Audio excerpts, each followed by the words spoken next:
জামাত ইসলামী ক্ষমতায় আসলে ডক্টর ইউনূসের থিওরিতে দেশ চালাবে, দেশের উন্নতি করবে, অর্থনৈতিক প্রবৃদ্ধি নিশ্চিত করবে।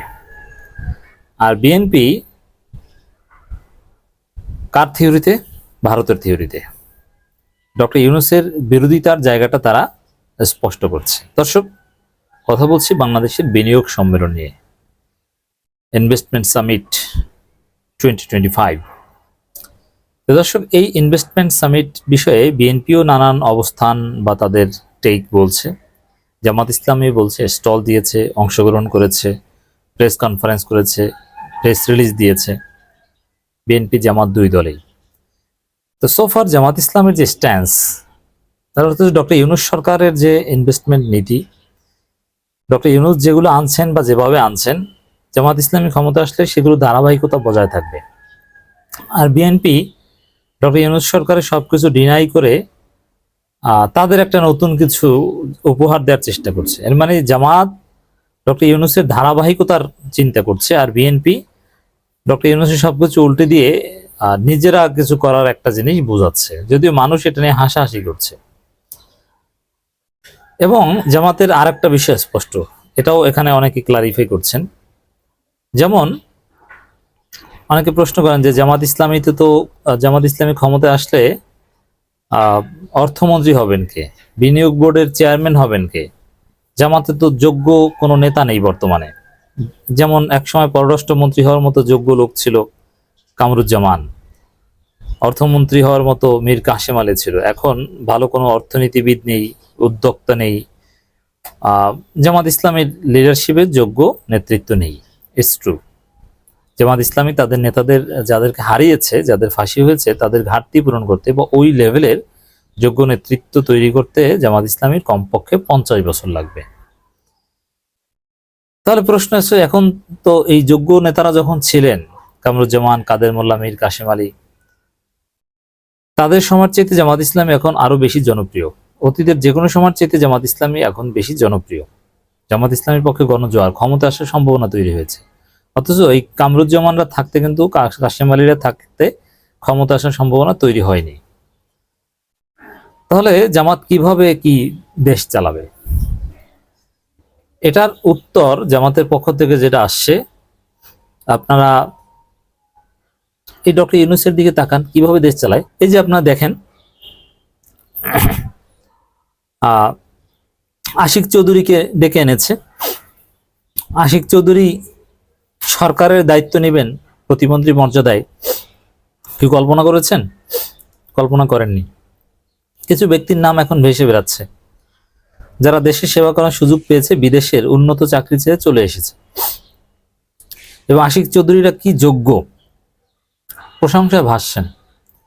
তো জামাত ইসলামী ক্ষমতা আসলে এটাই ঘটবে। একদম জামাতের নিজস্ব প্রতিষ্ঠানগুলোতে জামাতের লোকজনকে নিয়োগ দিবে, কিন্তু রাষ্ট্র চালানোর ক্ষেত্রে জামাত, এই ডক্টর ইউনূস যেরকম বাংলাদেশের নাগরিকরা যারা ছড়িয়ে ছিটিয়ে আছে পৃথিবীর বিভিন্ন জায়গায়, তাদেরকে ডেকে ডেকে এনে দেশ গঠনে কাজে লাগাচ্ছেন, জামাত ইসলামী সেটাই করবে। অতএব জামাত ইসলামী সৎ, জামাত ইসলামী ক্ষমতায় আসলে কোনো দুর্নীতি হবে না। শুধু এই কারণেই জামাতকে ভোট দিয়ে ক্ষমতায় আনা দরকার। জামাতে যোগ্য লোক নেই, যোগ্য লোক জামাতে থাকার দরকার নেই। ভাই, আপনারা তো যোগ্য, আপনাদেরকে কাজে লাগাবে, আপনি নিশ্চিত থাকেন। এই আশিক চৌধুরীদেরকে জামাত ইসলামী কাজে লাগাবে। ডক্টর ইউনূস জীবিত থাকলে, সুস্থ থাকলে তাকে কাজে লাগাবে। আপনি কি জানেন, জামাত ইসলামী ক্ষমতায় আসলে